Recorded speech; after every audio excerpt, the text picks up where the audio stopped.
नमस्कार.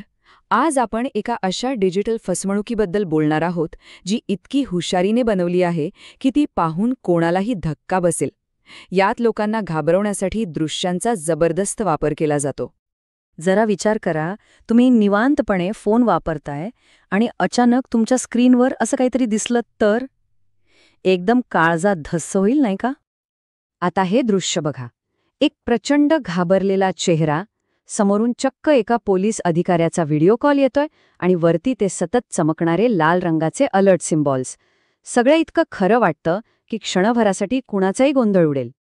चला तर मग, हा जो धक्कादायक डिजिटल धोका आहे तो नेमका काय आहे, तो कसा काम करतो, हे आपण नीट समजून घेऊया. ठीक आहे, तर ही फसवणूक नेमकी घडते कशी? चला, आपण याच्या प्रत्येक भागाला टप्प्याटप्प्याने उलगडून पाहू. याचे 3 मुख्य टप्पे आहेत. पहिला आहे तोत्यागिरी. म्हणजे काय, तर हुबेहूब एका पोलीस अधिकाऱ्याचा व्हिडिओ कॉल येतो, ज्यामुळे एक खोटा अधिकार तयार होतो. दुसरा टप्पा आहे घाई निर्माण करणे. म्हणजे ते लक्ष वेधून घेणारे लाल अलर्टचे दिवे चमकवतात, मनात भीती बसवतात, जेणेकरून विचार करण्याची क्षमताच संपून जाते. आणि मग येतो तिसरा टप्पा, आदेश. यात ठळक आणि एकदम अधिकृत दिसणारा मजकूर, लगेच लक्ष देऊन जे सांगितलंय ते करायला भाग पाडतो. आणि इथे ते खूप हुशारीची गोष्ट करतात, ती म्हणजे स्थानिक भाषेचा वापर. जेव्हा फसवणूक सावधान असं आपल्याच भाषेत लिहिलेलं दिसतं तेव्हा ते जास्त जवळचं आणि खरं वाटतं, नाही का? माहितीये का, या प्रकाराला इम्पर्सनेशन स्कॅम असं म्हणतात.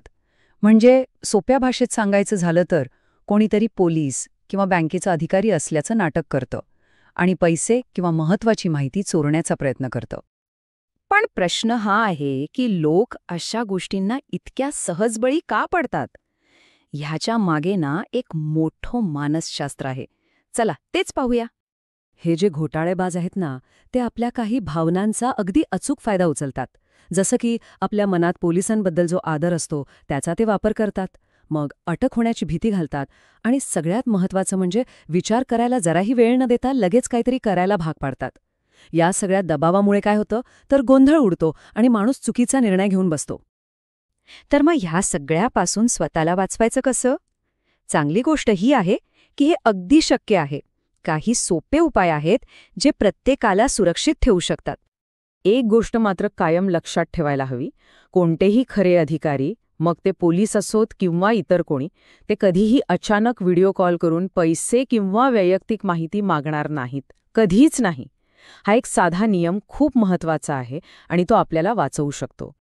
समजा असा कॉल आलाच तर घाबरून न जाता शांतपणे ह्या काही गोष्टी करायच्या. सगळ्यात पहिलं, ताबडतोब कॉल कट करा. म्हणजे त्यांच्या दबावात येण्याचा प्रश्नच उरत नाही. दुसरं, अगदी कोणतीही माहिती शेअर करू नका, कारण त्याचा गैरवापर होऊ शकतो. तिसरं, तो नंबर लगेच ब्लॉक करा, म्हणजे पुन्हा त्रास नको.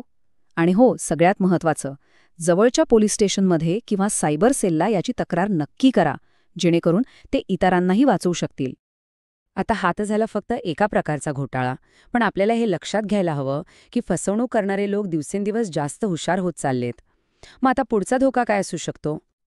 हे असं आहे, जणू काही हे लोक त्यांची फसवणूक अधिक आकर्षक आणि खरी वाटावी म्हणून चांगल्या फिल्ममेकिंग टेक्निक्सचा वापर करत आहेत.